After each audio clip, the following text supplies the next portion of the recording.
Me alegro mucho de veros. Estamos ya en el penúltimo mensaje de la serie. Luego vamos a empezar algo que vamos a anunciar el domingo que viene, muy interesante, que nunca hemos hecho en Navidad. Y va a ser una serie que nos lleva hasta Navidad, muy interesante. Así que me alegro que estéis aquí, aquellos que nos están siguiendo por las redes sociales. Y hoy vamos bueno, antes quería decir que os animamos a venir, como se ha dicho, a la noche de oración, porque están pasando cosas que son realmente milagros de parte de Dios, que estamos compartiendo a nivel de grupo pequeño, también a nivel de grupos de WhatsApp, pero que no todo el mundo probablemente tenga acceso a esa respuesta de oración y sería muy bueno que pudierais estar, ¿de acuerdo? Así que siempre que pasa algo en la iglesia ocurre a través de la oración, a través de que la iglesia se une y claman a Dios para que intervenga en la realidad de la iglesia y de las vidas, de las familias, de las personas. Muy bien. Decía que hoy vamos a intentar responder a una situación que todos los seres humanos viven, ¿de acuerdo? Vamos a intentar responder a la pregunta de cómo encajamos una situación de dificultad, una situación adversa o una prueba que pueda venir a nuestra vida. ¿Cómo encajamos eso? ¿Cómo gestionamos eso? Que todo el mundo, no solamente los cristianos, sino que todo ser humano, por el hecho de estar en este mundo imperfecto, tiene que enfrentarse en su vida con muchas dificultades, con muchas adversidades, ¿de acuerdo? Con muchas pruebas. Y ahora, ¿cómo gestionamos eso? ¿De acuerdo? ¿Cómo lo enfrentamos y cómo lo superamos? Y también, en relación a los que son cristianos, que también lo sufren, porque no estamos libres de pasar por momentos también difíciles, ¿cómo vivir con eso? ¿Cómo encajar eso? ¿Cómo gestionar eso sin que nos lleve esa situación difícil, esa adversidad de la vida, a desconfiar en Dios, a desanimarnos, a venirnos abajo, a perder el interés por las cosas de Dios, incluso a abandonar la fe y finalmente la iglesia? Mucha gente se desanima porque ha venido algo en su vida que es muy fuerte, que es muy duro y se decepciona de Dios o se decepciona de la iglesia. ¿Cómo vamos a gestionar eso que pasa en nuestra vida, que va a pasar sin desconfiar en Dios y sin dejar de comprometernos, de asistir y de abandonar la fe, de seguir en la iglesia, ¿no? El autor de Hebreos nos va a dar la respuesta en este texto que vamos a ver esta mañana. Está en capítulo 12, versículo 4 al 11, dice lo siguiente: porque aún no habéis resistido hasta la sangre combatiendo contra el pecado. ¿Y habéis ya olvidado la exhortación que como a hijos se os dirige diciendo: Hijo mío, no menosprecies la disciplina del Señor, ni desmayes cuando eres reprendido por Él? Porque el Señor al que ama disciplina y azota a todo el que recibe por hijo. Si soportáis la disciplina, Dios os trata como a hijo, porque ¿qué hijo es aquel a quien el Padre no disciplina? Pero si se os deja sin disciplina, de la cual todos han sido participantes, entonces sois bastardos y no hijos. Por otra parte, tuvimos a nuestros padres terrenales que nos disciplinaban y los venerábamos. ¿Por qué no obedecemos mucho mejor al Padre de los Espíritus y viviremos? Y aquellos ciertamente por pocos días nos disciplinaban, hablando de nuestros padres, como a ellos les parecía, pero para lo que nos es provechoso, para que participemos de su santidad. Es verdad que ninguna disciplina al presente parece ser causa de gozo, sino de tristeza, pero después da fruto apacible de justicia a los que en ella han sido ejercitados. Podríamos pensar que este es un texto que trata de la familia, de los hijos, de la educación, de la instrucción, de la disciplina, pero no se refiere principalmente a eso. Está tratando el mismo tema que está siguiendo hasta aquí. Una de las causas por las que se habían desanimado los hebreos que reciben esta epístola era por las dificultades que empezaban a aparecer por el hecho de ser cristianos. Ellos venían de una religión que no les suponía ningún desprecio social, ningún rechazo social. Por eso algunos querían volver al judaísmo, porque estaba aceptado, podríamos decir, socialmente por todo el mundo, y ser cristiano ya era ser señalado por la gente, ¿de acuerdo? Entonces, eso, y aparte las persecuciones físicas, por eso dice: oye, todavía no habéis llegado hasta la sangre, como el ejemplo supremo que os he puesto, el propio Jesús. Sufrió la adversidad hasta el punto de derramar su sangre. Vosotros estáis empezando a sentir esa adversidad que por otra parte dijo que en el mundo tendréis aflicción, Jesús, y que si a mí me han perseguido, a vosotros también. Pero claro, es muy fácil cantar eso y luego vivirlo cuando nos toca, ¿me entendéis? ¿No? Hemos cantado que el Señor es un buen Padre. ¿De acuerdo? Y eso es verdad. Lo vamos a ver hoy, lo que él intenta. Por eso digo que podríamos pensar hoy que esto es otro tema. Ahora estamos hablando de otro tema. No, estamos hablando de lo mismo y intenta responder a cómo encajamos las pruebas, las situaciones adversas que están en nuestra vida sin que nos lleven a desanimarnos, a dejar de asistir a la iglesia como algunos tenían por costumbre o otros a abandonar la fe para volver a su religión anterior. Así que estamos en el mismo tema. Y lo cual quiere decir que pasamos, el mensaje de la semana pasada presentaba la vida cristiana como una carrera, ¿no? Una carrera, aquellos que corren en un estadio, y entonces hay muchos ahí que están animando, que están, venga, adelante, termina, ¿me entendéis? Eso presentó el autor de Hebreo la vida cristiana como una carrera que hay que correr de larga duración, toda la vida, pero ahora habla de un combate, dice, pero aún no habéis resistido hasta la sangre combatiendo contra el pecado. Así que ahora pone otro símil, ¿de acuerdo? Otra metáfora de lo que es la vida cristiana. No solamente es una carrera que estamos corriendo, que iniciamos cuando aceptamos a Jesús en nuestro corazón y que vamos a tener que seguir corriendo hasta la última vuelta. Porque como decíamos la semana pasada, solo ganan los que corren no bien la primera vuelta, sino los que corren la última vuelta. Entonces pasa de hablar de la vida cristiana como una carrera, ahora de la vida cristiana como un combate. ¿Y un combate contra qué? Combatiendo contra el pecado. No habéis resistido hasta la sangre combatiendo contra el pecado. Así que se está librando una lucha, un combate, y realmente detrás de todo lo que luchamos, en el fondo, la verdadera lucha es contra el pecado que quiere arruinar nuestra vida. ¿De acuerdo?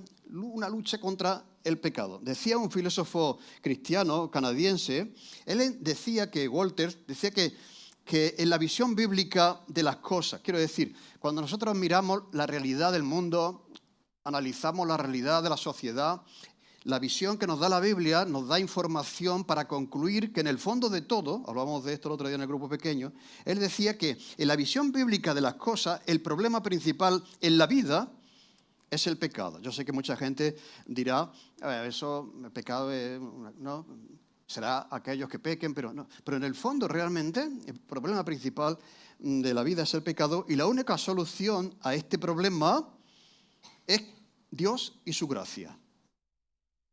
Así que si vamos al fondo tirando del hilo, al final encontraremos de que el hombre está mal por dentro y eso le lleva a hacer cosas que no debería hacer y que tienen consecuencias, ¿no? Entonces dice él que si el problema principal del hombre es el pecado y la solución es Dios y su gracia y la persona de Jesús, si aceptamos que el problema principal del hombre es el pecado, la solución no está fuera de Dios y su gracia, ¿no?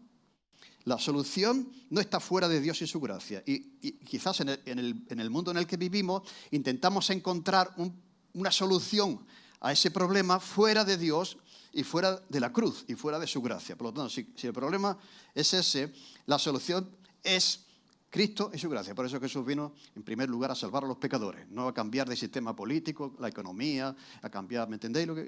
A trabajar en el problema de los problemas que está en el corazón de la persona. Así que, a la luz de esto, podemos entender, y los cristianos también lo entendemos, porque lo encontramos por todo el Nuevo Testamento, que la vida cristiana en realidad es una carrera, es una lucha contra el pecado, que nos había dicho la semana pasada que nos asedia, o sea, que quiere hacernos daño, que quiere acabar con nuestro testimonio, con nuestra familia, con nuestra vida. Y una lucha que libramos contra ese pecado. Así que vamos a hablar hoy de cómo podemos manejar todas esas cosas que nos pasan, ¿de acuerdo? Entendiendo que estamos en medio de una lucha contra el pecado. Así que esto es verdad.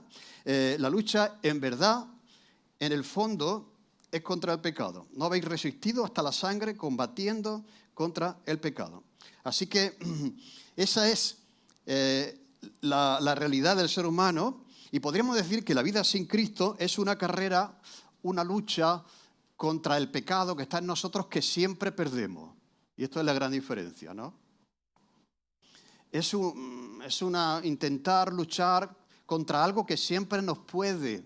Dice la Biblia que somos esclavos de algo que está dentro de nosotros que la Biblia llama pecado. Así que es una lucha o una carrera que si no está Dios interviniendo en ella y su poder, siempre vamos a perder.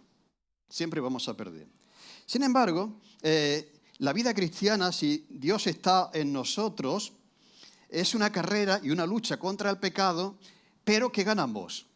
Hay una diferencia, ¿no? O perdemos o ganamos.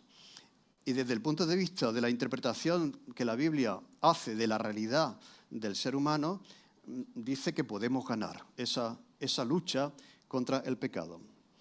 Decía Francis Schaeffer Nova, decía Ernesto Trenchard, que es un hombre muy en las asambleas muy admirado, que el combate contra el pecado es un hecho real. El deseo de la carne dentro de nosotros es contra el espíritu. O sea, lo que está diciendo este hombre es que dentro de nosotros hay una lucha entre lo que sabes que es correcto y por otra parte que sabes que no lo puedes hacer aunque creas que es correcto. Hay una lucha, ¿no? Dice él. Dice, y es la carne contra el espíritu. O sea, se levanta contra la carne, se levanta contra lo que Dios quiere hacer en nuestra vida. Y son impulsos fortísimos que proceden de nuestra naturaleza que está caída. Que lucha, esa naturaleza caída, lucha por contrarrestar la restauración que Dios quiere hacer en nuestras vidas. La obra de Dios en nosotros. Porque hay una parte de nosotros, aquella parte oscura, dice el cine, ¿no? Esa parte oscura que hay en todo corazón humano, en todo ser humano, lo que quiere acabar con nosotros. Quiere devorarnos, ¿no? Pero hay otra parte que Dios está en ella, la obra del Espíritu de Dios en nosotros, que lo que hace es que nos da vida, que quiere rescatarnos. Por lo tanto, el combate, pues, ha de ser una pauta y una norma de la vida del creyente. Y no hay combate sin heridas y sin sangre. Quiero decir que esto es verdad. O sea, no podemos obviar, dice la Biblia, que el diablo anda como león rugiente buscando a quien devorar. O sea, no podemos obviar que realmente hay una guerra no solamente fuera, sino también dentro de nosotros, que lucha por conseguir el corazón de los hombres, el alma de los hombres. Esto es así, ¿no? Hay quienes quieren conseguirlo a través de política, a través de otros medios, pero esto es una realidad. Hay algo que quiere tenernos, ¿de acuerdo? Tenernos. Por lo tanto, dice Trenchard que esto es esa lucha que se da dentro de nosotros. Por lo tanto, es una lucha real contra el pecado. ¿Y ahora cómo combatimos eso? Mirad, lo que hace el autor es llevarnos a pensar en algo que hemos olvidado. Dice, y habéis ya olvidado la exhortación que como a hijos se os dirige diciendo, hijo mío, no menosprecies la disciplina del Señor, ni desmayes cuando eres reprendido por Él. Mirad, ¿cómo combatimos contra el pecado? Dice aquí que no olvidando una exhortación que se nos dirige a nosotros como hijos por parte de nuestro Padre que es Dios, diciendo, hijo mío, no menosprecies la disciplina del Señor ni desmayes cuando eres reprendido por Él. La palabra aquí, olvidar la exhortación, es paraclesis, que es donde viene la palabra paracleto, que se refiere al Espíritu Santo, que es un paraclesis, es un paracleto que está con nosotros para exhortarnos, ¿de acuerdo? Para consolarnos, para ayudarnos, para guiarnos. La obra del Espíritu Santo en nosotros es muy amplia, ¿no? Pero lo que está diciendo aquí el autor, llevando a los que escuchan, a los que leen, a algo que ya deberían conocer y que no deberían olvidar, ¿de acuerdo? Es que esto es una realidad. Podemos andar por el camino de la vida o podemos andar por el camino de la destrucción y de la muerte. Y esto es una exhortación que dice que como a hijos se os dirige. O sea, somos hijos de Dios. Antes hemos cantado eso y es muy importante, ¿no? Decimos, ¿realmente yo soy un hijo de Dios? Porque no todo aquel que está en este mundo es hijo de Dios. Es necesario, como dice Jesús, lo que es nacido de la carne, carne es. O sea, para ser humano tienes que nacer de tus padres y de tu padre y de tu madre, ¿no? Pero para ser hijo de Dios has de nacer de arriba. Tienes que decir, Señor, yo quiero nacer de nuevo. Yo quiero que tú hagas una obra nueva en mí porque detecto que dentro de mí no hay algo bueno y no puedo contra él, ¿de acuerdo? Entonces, aquí nos está tratando Dios no como extraños, no como enemigos, sino como hijos. Por lo tanto, es una exhortación que no se dirige de una persona adversa a ti, sino de alguien que te quiere, de alguien que es tu padre, de alguien que quiere lo mejor para ti. ¿Y qué es lo que dice que han olvidado? ¿Qué es lo que dice el autor de Hebreos que han olvidado? Habéis ya olvidado la exhortación que como a hijos se os dirige. ¿Qué es lo que han olvidado? Bien, pues este texto realmente es una mención de Proverbios, capítulo 3, versículo 1 al 12. ¿De acuerdo? Entonces, él está señalando a los hebreos que hay un texto en la Biblia que ya habla de esto y que no deberían haberlo olvidado. ¿De acuerdo? Por lo tanto, vamos a ese texto de Proverbios y dice lo siguiente: Hijo mío, no te olvides de mi ley y tu corazón guarde mis mandamientos, porque largura de días y años de vida te aumentarán. Nunca se aparten de ti la misericordia y la verdad, átalas a tu cuello. Escríbelas en la tabla de tu corazón y hallarás gracia y buena opinión ante los ojos de Dios y de los hombres. Fíate del Señor con todo tu corazón y no te apoyes en tu propia prudencia. Reconócelo en todos tus caminos y Él enderezará tus veredas. No seas sabio en tu propia opinión. Teme al Señor y apártate del mal. ¿Veis?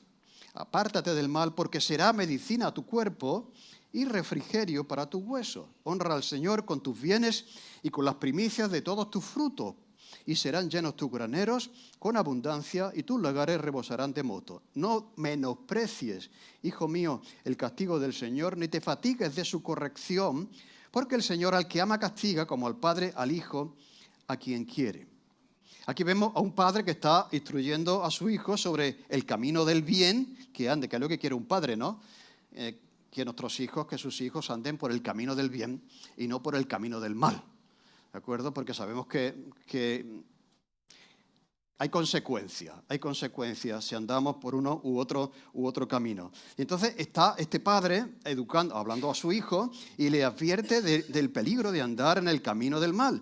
Y le exhorta sobre eso, pero como hijo, no como alguien que está ahí disciplinándolo y castigándose, como hijo, ¿no? Así que lo que está diciendo aquí, si analizamos este texto, es que vemos el camino del bien y el camino del mal. El camino del bien tiene sus consecuencias.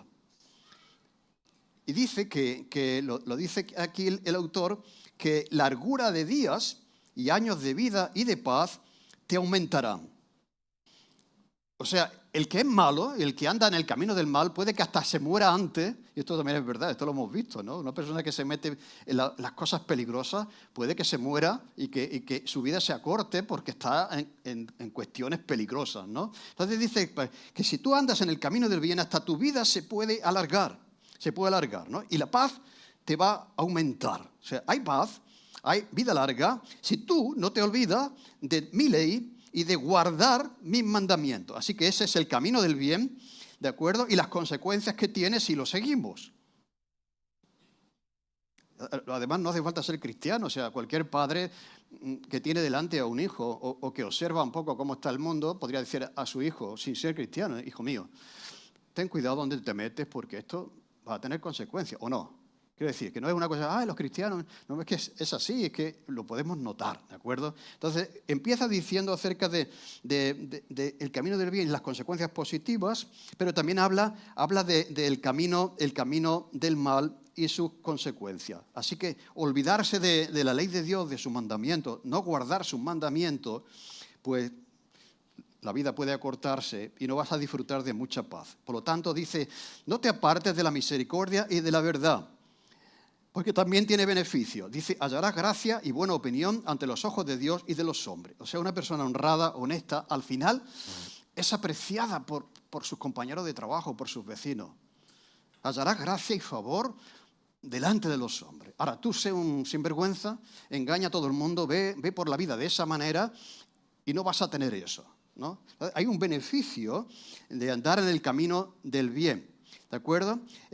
Fiarse del Señor con todo el corazón y no apoyarte en lo que tú sabes, porque tú eres suficientemente listo para no necesitar a Dios ni sus consejos. Si lo reconoces en tu vida, dice que Él va a enderezar tu vereda. ¿Esto qué quiere decir? Que a veces, cuando la vida se tuerce, por diferentes circunstancias, a veces nosotros la podemos torcer con nuestras decisiones, pero otras veces son otros los que nos tuercen a nosotros. O sea, a veces, lo que decía antes del pecado que está en nosotros, a veces sufrimos por eso, pero también sufrimos por el pecado que otros nos ocasionan, porque nos están maltratando, ¿me entendéis? O están haciendo algo contra nosotros. ¿De acuerdo? Entonces, dice que esto tiene también su consecuencia. No seas sabio en tu propia opinión. Teme al Señor, apártate del mal. O sea, ¿por qué? Porque va a ser medicina a tu cuerpo y refrigerio a tu hueso. Esto todavía está por descubrir, pero la ciencia cada vez está demostrando cómo la ética, la conducta, puede afectar positivamente a las personas. De hecho, estaba leyendo un artículo acerca del cerebro, que la persona negativa, crítica, murmuradora, como que mata las células cerebrales. Y que la persona que es positiva hasta puede regenerar sus células cerebrales. Digo, tío, esto es tremendo, ¿no?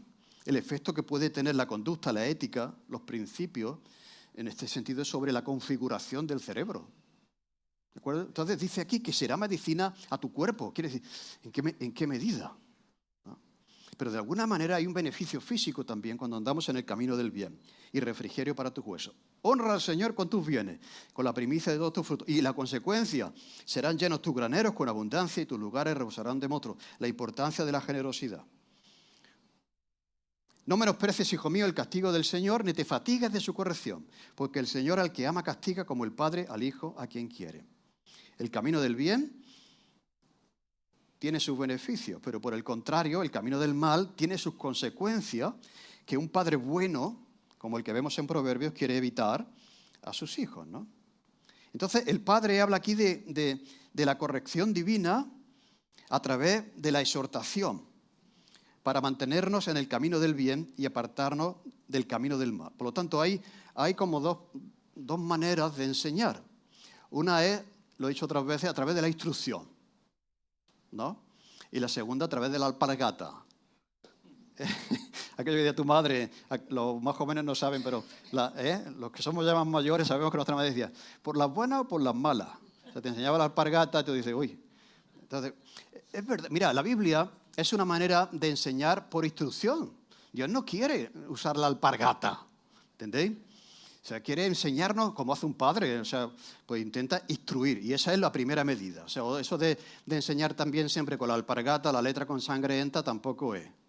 ¿De acuerdo? Pero hay un punto que es la instrucción, es lo que hacía Jesús, enseñar, ¿no? A través de la enseñanza conoceréis la verdad y la verdad os hará libres. Pero aquí vemos eso, hay una manera en la cual Dios nos educa, nos enseña a través de la instrucción para que estemos en el camino del bien. Pero también hay otra manera de hacerlo a través de la experiencia. No menosprecies, eso lo dice el versículo 11, no menosprecies, hijo mío, el castigo del Señor, ni te fatigues de su corrección, porque el Señor al que ama castiga como el Padre al Hijo a quien quiere. Entonces aquí esto ya no es instrucción, esto ya es disciplina, que no tiene que ser disciplina de pegar, sino que cuando un atleta se prepara para una carrera, se somete a una disciplina, que no es que le están pegando todo el día, se somete, pues deja de beber alcohol, ¿me entendéis? No entendamos solamente la disciplina como una manera de aplicar la alpargata, ¿me entendéis? Hay diferentes maneras, cuando somos sometidos a una disciplina determinada, pues estamos produciendo, podríamos decir, unas consecuencias. Por lo tanto, aquí llega ya a hablar de eso, no menosprecie cuando Dios te corrige.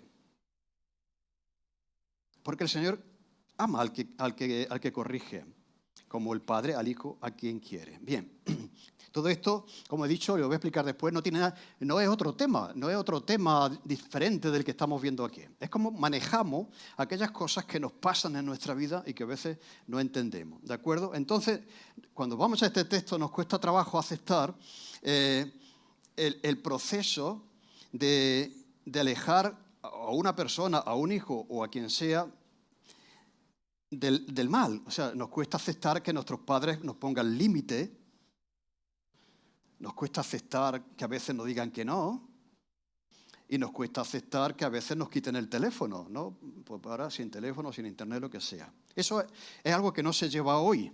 O sea, hoy lo que se enseña es que hay que dejar al niño que haga lo que quiera, no vaya a ser que le produzcamos un trauma y ya cuando sea mayor, porque ya decida, ¿no? Entonces, si el niño va de visita a una casa y le han dado una onza de chocolate, tiene las manos llenas de chocolate y está manchando el sofá allí de los que...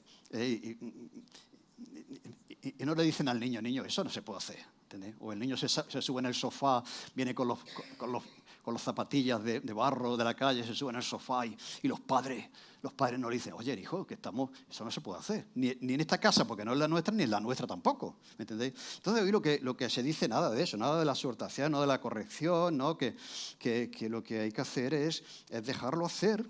El laissez-faire francés, ¿no? Tú deja hacer que cada uno haga lo que bien le pareciera. Bueno, eso no es amar a tu hijo, es lo que dice aquí, ¿no? O sea, que el Señor nos quiere, por eso quiere que andemos bien, que hagamos lo correcto. El Señor al que ama disciplina, porque el Señor castiga como el Padre al Hijo a quien quiere.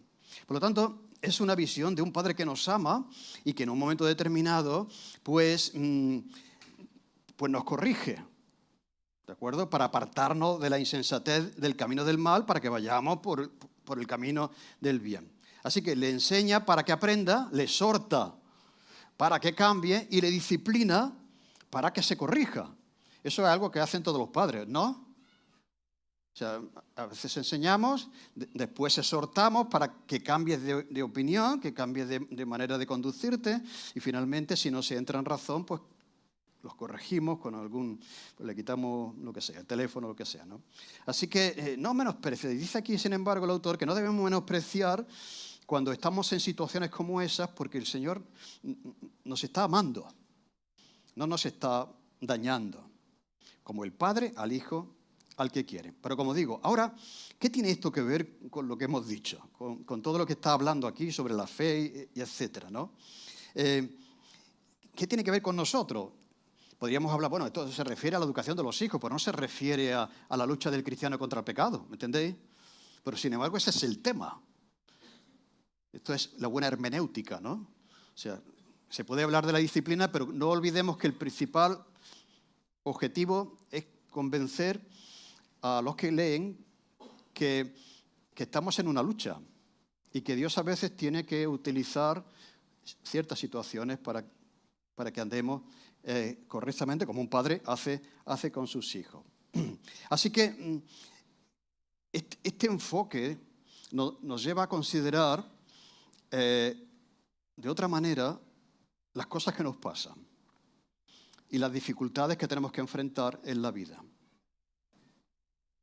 Ahora, no todas las circunstancias adversas, no todas las pruebas que tenemos en la vida son disciplina de Dios, son un castigo de Dios. Son como ese punto en el cual ya nos quita el teléfono móvil porque quiere corregirnos porque no atendemos, ¿de acuerdo? Así que no todas las circunstancias adversas son causa de que somos desobedientes. El caso de Job. Job tuvo que enfrentar una serie de situaciones. Los demás decían, ay, algo malo habrás hecho. No, vamos a ver. Estos creyentes estaban siendo perseguidos, ¿de acuerdo? Hasta el punto de dejar la fe, y aquello era verdad. Pero ¿por qué estaban siendo perseguidos? ¿Porque habían pecado o algo? No, pero estaba pasando algo que su conclusión era, pues, me aparto del Señor y me aparto de la iglesia. Y lo que está diciendo aquí el autor es que, sea cual sea la situación que un cristiano tenga que enfrentar, Dios lo usará para bien. No tanto vamos a ¿por qué esto me está pasando?, sino ¿qué es lo que esto puede conseguir en mí? ¿Qué es lo que puede lograr esta situación adversa en mí? ¿De acuerdo? No ¿por qué me pasa?, porque entonces podemos llegar al punto de decir, bueno, algo malo habrás hecho, y eso es muy injusto. O sea, una persona que está sufriendo una enfermedad o que está pasando por una dura prueba, llegará a alguien, yo sé lo que te pasa. Algo habrás hecho. Confiesa tus pecados. Eso es, ¿no? Además que no es bíblico, como el ejemplo que he dicho de Job. ¿De acuerdo? Pero no es tanto ver por qué me pasa esto, sino si me pasa, confiando en la obra de un Padre bueno, ¿qué va a producir o puede producir esto en mi vida? ¿De acuerdo? Así que, ¿cómo encajamos esa prueba, esa dificultad que viene a tu vida sin que me lleve a desconfiar de Dios, a volverme atrás, a dejar de asistir a la iglesia, a desanimarme, incluso finalmente abandonar la fe? Este era el problema de ellos. Sin embargo, el autor de Hebreos dice, no, tenéis que seguir adelante. Porque por muy duro que se esté poniendo la situación, todavía no habéis llegado hasta la sangre. Parece hasta como un poco como diciendo, pero mira, ahí está Jesús. ¿No? Es duro, pero no es tan duro como el propio Jesús, que es nuestro modelo, ¿no? De sufrir por nuestro bien aquello que tuvo Él que sufrir hasta derramar su sangre. Así que, ¿cómo podemos nosotros entonces encajar todo esto? ¿Dios podría eliminar toda persecución, todo problema o dificultad que se presente en nuestro camino y en nuestra vida? Sí. Dios podría eliminar un padre podría eliminar toda circunstancia, toda dificultad, todo problema en la vida de su hijo. No podrá. Porque los padres humanos no tienen el poder que tiene nuestro Padre Divino. Pero si lo hiciera, ¿estaría haciendo lo correcto? Si tú vivieras para quitar a tu hijo todo problema que se le pueda presentar para facilitarte la vida, ¿me entendéis lo que quiero decir? Para que su vida sea fácil, que no como la tuya, que fue muy... ¿Estarás haciendo bien? ¿No? Dice que un padre que realmente ama a su hijo le exhorta, le enseña y, si es necesario, le disciplina como último recurso, ¿no? Entonces, ¿Dios podría haber hecho eso? Sí. ¿Dios ha mandado eso? No. O sea, esa persecución no viene de Dios, o sea, viene de los religiosos de aquel tiempo, ¿de acuerdo? De aquellos que persiguieron a Jesús. Pero de todas maneras, como vivimos en un mundo caído, la buena noticia es que a los que aman a Dios, todas las cosas les ayudan para bien. Al que no tiene a Dios en su vida, esas cosas les pueden destruir, les pueden hundir, ¿no?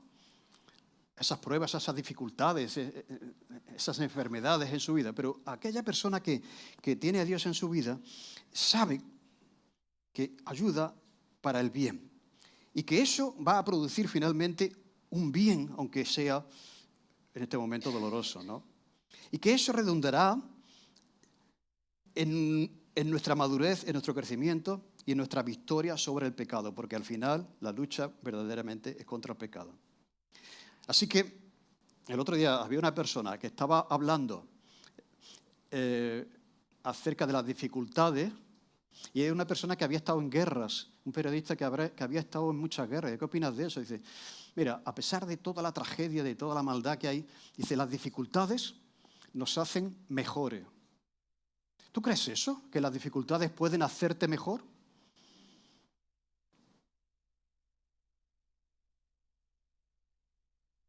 Si Dios está en tu vida y está contigo,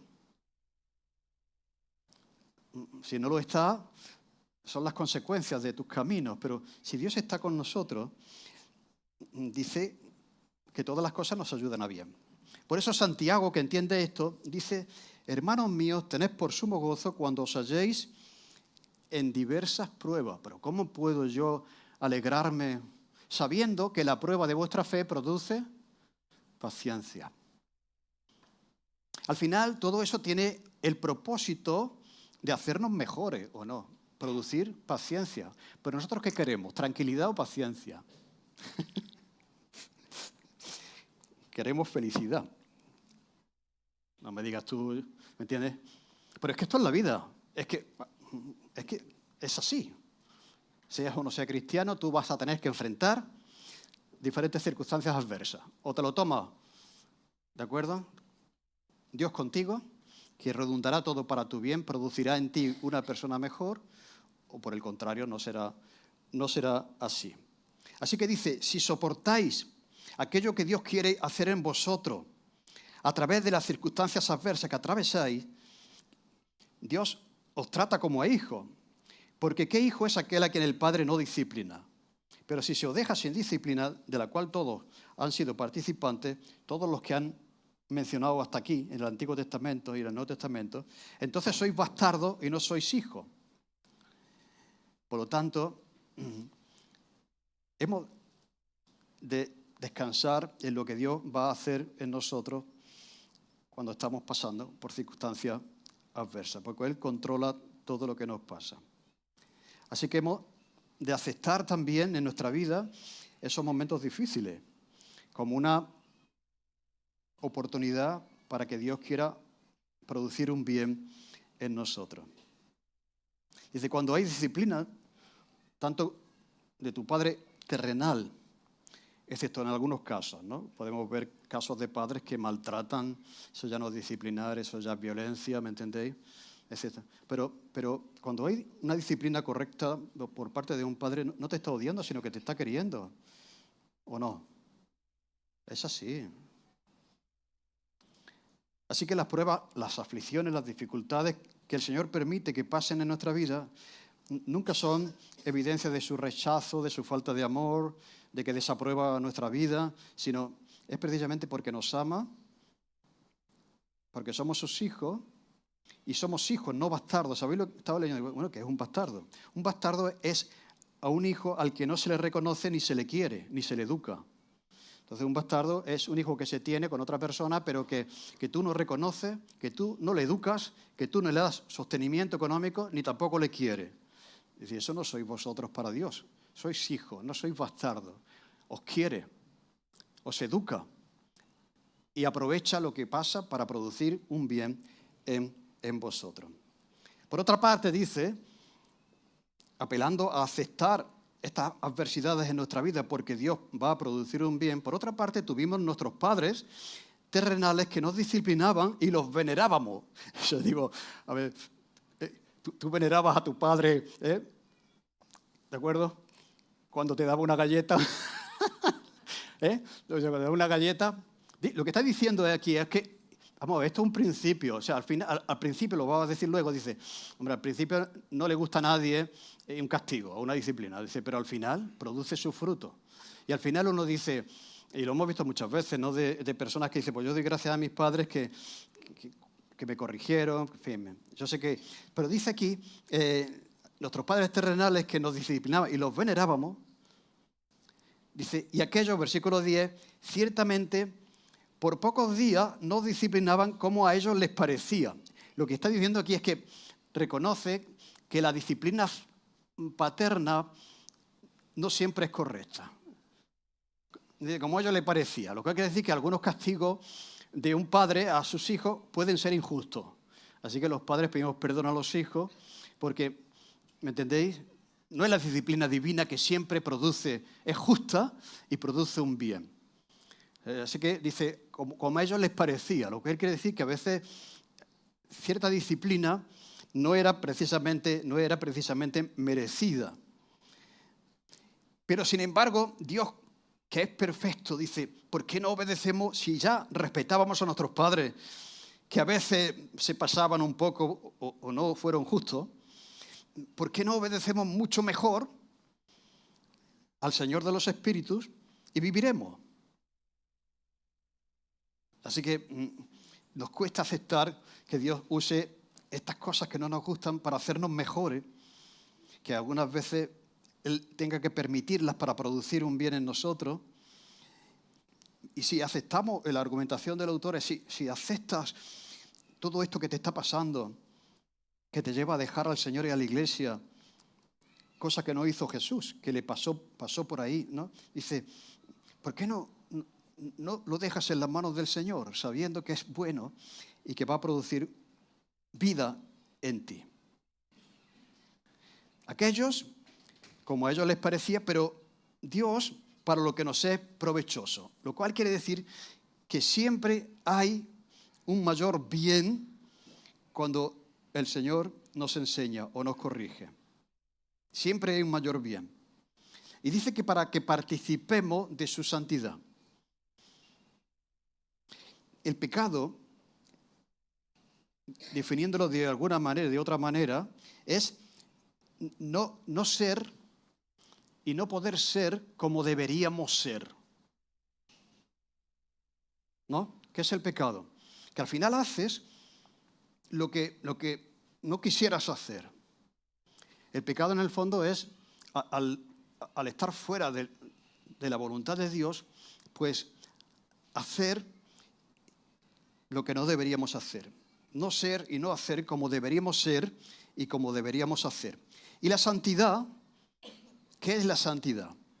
Es ser y poder ser como deberíamos ser. Por lo tanto, según el razonamiento que hace el autor, esto es profundo. Y puede que no nos guste. Yo creo que este es un mensaje que dice, bueno, pero está argumentando sobre eso. Sobre esas circunstancias que les están llevando a desanimarse, a quedarse en su casa y no congregarse. Él está haciendo un razonamiento que las persecuciones, las circunstancias negativas, no deberían ser un motivo de desánimo, de abandono del Señor y de su iglesia, sino una oportunidad de madurez y de fe. Por eso lo que decía antes, por eso dice Santiago, hermanos míos, tened por sumo gozo cuando os halléis en diversas pruebas, sabiendo que la prueba de vuestra fe produce paciencia. Mas tenga la paciencia su obra completa para que no os falte cosa alguna y seáis perfectos y cabales. Ahora, es lo que decía, de verdad. ¿Tú qué quieres, ser feliz o ser cabal? En el fondo lo que queremos es vivir una vida sin problemas. ¿O no? Pero dice aquí que tengamos por sumo gozo cuando nos encontremos en diversas pruebas. Y esto no es un sinsentido, sabiendo, y el creyente tiene esta información, que Dios va a producir en nosotros algo mejor de lo que hay en ese momento. Entonces, la verdad es que en el fondo esta pregunta, ¿no? ¿Vosotros qué queréis? ¿Una vida fácil, la felicidad? ¿O queréis la santidad?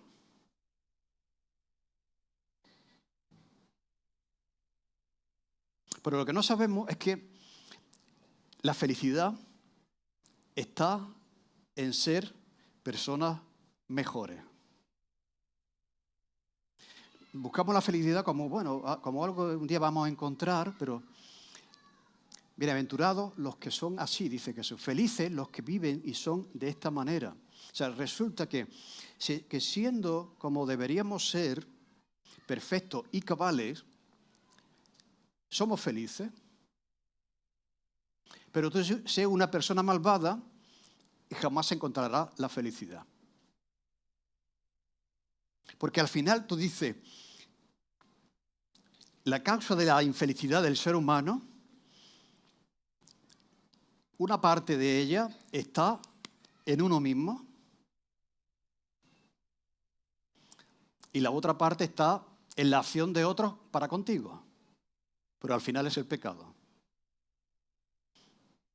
¿O no? O sea, una persona amargada, criticona, que está en eso, ¿de acuerdo? Jamás será feliz. Por eso, en lugar de que Dios quite todo obstáculo, toda dificultad, todo impedimento para que camines sobre un camino de rosas, que no es así, la vida no es así, eso será un día, pero ahora no. Dios, en un mundo desordenado, va a hacer que esas cosas que Él no manda a sus hijos, que están ahí porque el mundo está caído, van a producir una mejor persona. Y si entendemos esto así, al final daremos gracias a Dios por las pruebas, sabiendo que la prueba de vuestra fe produce paciencia. ¿De acuerdo? Así que, dice, es verdad, ninguna disciplina al presente parece ser causa de gozo, pero después da un fruto apacible de justicia a la que en ellos han sido ejercitados. Así que a nadie le gusta pasar por momentos difíciles, que le castiguen, a nadie le gusta pasar por sufrimientos, por dificultades. Esto no produce gozo, sino tristeza. Y el autor lo dice. O sea, en verdad, cuando uno está ahí, eso no es causa de gozo. sino de tristeza. O sea que él lo reconoce. Pero después da fruto apacible de justicia. Un día entenderemos todo y diremos al Señor, gracias Señor, por aquel tiempo en el que no tenía trabajo.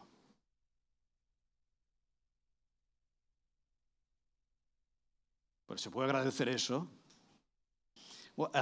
Ese día se agradecerá, porque entenderemos todo lo que eso produjo en nosotros. Confiar plenamente, absolutamente, en la bondad de Dios a pesar de que no teníamos trabajo. ¿Me entendéis qué quiere decir?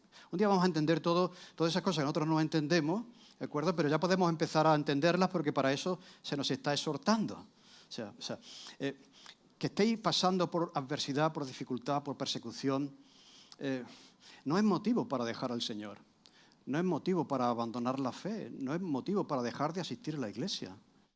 Dios es un Padre que nos ama. A veces va a permitir circunstancias para hacernos mejores, para fortalecernos y para producir en nosotros su carácter.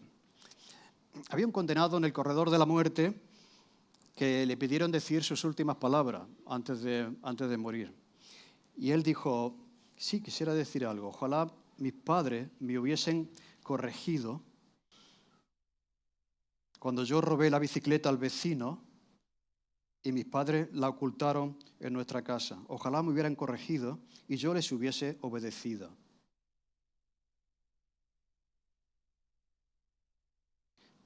Dice que da fruto apacible de justicia a los que en ellos han sido ejercitados. Una disciplina que no brota del capricho, de la injusticia, sino que brota del amor, que no es vengativa, que no busca hacer daño a sus hijos, sino que siempre persigue un bien beneficioso. Esto nos ha pasado, creo que a todos. Todos damos gracias a Dios por nuestros padres, a pesar de que no eran perfectos, por las veces que nos castigaron, aunque a veces no lo hicieron de manera justa. A veces lo merecíamos, otras veces no lo merecíamos, pero seguramente en aquel momento no lo reconocíamos, pero después, con el paso del tiempo, quizás cuando nosotros somos padres, decimos, pues doy gracias a Dios por haber tenido unos padres que se preocupaban por mí, que no me dejaron hacer todo aquello que me daba la gana, que yo quería, ¿no? Así que la mayor lección que un creyente puede recibir de otro es cuando uno va al hospital y ve a un creyente sufriendo una dura enfermedad y él dice, quiero glorificar a Dios en todo. ¿No? No es la mayor lección que uno recibe, dice, como una persona que está pasando por aquí, por esta situación, quiero que esta situación glorifique a Dios. Que Dios me dé la fuerza, la capacidad para que Él sea glorificado, porque sé que me ama, que no soy un hijo bastardo, que quiere mi bien y que está produciendo algo mejor en mí. Así que una de las causas del desánimo, de volver atrás, de dejar de congregarse, eran precisamente esas aflicciones, esas dificultades que sufrían ahora como cristianos. En el fondo querían algo más fácil, algo más sencillo. Una vida sin pruebas, sin dificultades. Pero eso no existe. Eso no existe. Sea o no sea cristiano, eso no existe. Y desear eso es vivir como un bastardo, no como un hijo. Al que no se le ama, ni se le quiere, ni se le educa, ni se le corrige. Pero dice el autor que nosotros somos hijos de un buen padre que nos enseña, que nos exhorta y que utiliza aquellas cosas más desagradables para nuestro bien, a través de la enseñanza, de la exhortación. Y a veces permite cosas difíciles en nuestra vida. Y desde el punto de vista de la Biblia, yo sé que nos cuesta a veces, pero es para nuestro bien. Es para nuestro bien. Dios nos ama tanto que como un buen padre no está dispuesto a permitir que sigamos por el camino del mal, de la esclavitud del pecado. Nos ama tanto que hará todo lo necesario para quebrar nuestro orgullo, nuestra testarudez y nuestra rebelión. Y no quiere decir que siempre una situación adversa se debe a eso. Hará todo lo necesario para quebrantarnos si nos hace falta, a fin de que entremos en razón y caminemos humildemente bajo su consejo, dirección, y siempre será para nuestro bien. Aquí está hablando un poco de aquellos cristianos rebeldes que dice, no luches contra Dios, que vas a perder. ¿De acuerdo? Que Dios... A veces decimos, necesita enfrentarse a una dificultad para que aprenda, ¿no? Pues a veces pasa también en la vida cristiana, ¿eh? O sea, a veces tenemos que pasar por una lección para corregirnos. Pero Dios quiere evitar eso, ¿de acuerdo? Siempre será para nuestra bien. Ciertamente las pruebas y el sufrimiento pueden apartar a un cristiano nominal, pero el que es de verdad, el que es discípulo de Cristo, tomará su cruz, tomará el camino de la verdad, perseverará en él y dará gracias a Dios en todo momento, porque sabe que Dios le ama y que lo que pasa, sea lo que sea, y por difícil que sea, será siempre para su bien. Será para algo que es provechoso, será para hacernos mejores y será para que crezcamos en esa lucha que tenemos contra el pecado. Amén. Señor, te damos gracias por esta lección que puede ser a veces dura de aceptar, Señor, que a veces tengamos que pasar por circunstancias que tampoco merecemos o que tampoco hemos buscado ni queremos, Señor, pero ahí están y tú nos das una nueva visión, una nueva manera de entender esto, y es que, sea como sea, somos tus hijos y tú nos amas, Señor, y estás haciendo algo bueno en nuestro carácter, en nuestra vida. Es para nuestro bien, Señor, es para nuestro bien. Por eso te damos gracias, Señor, y te pedimos que nos asistas en los momentos difíciles, en los momentos duros, en las pruebas grandes, Señor, de nuestra vida. Que tengamos por sumo gozo cuando nos encontremos en diversas pruebas, porque sabemos que tú estás haciendo algo mejor en nosotros.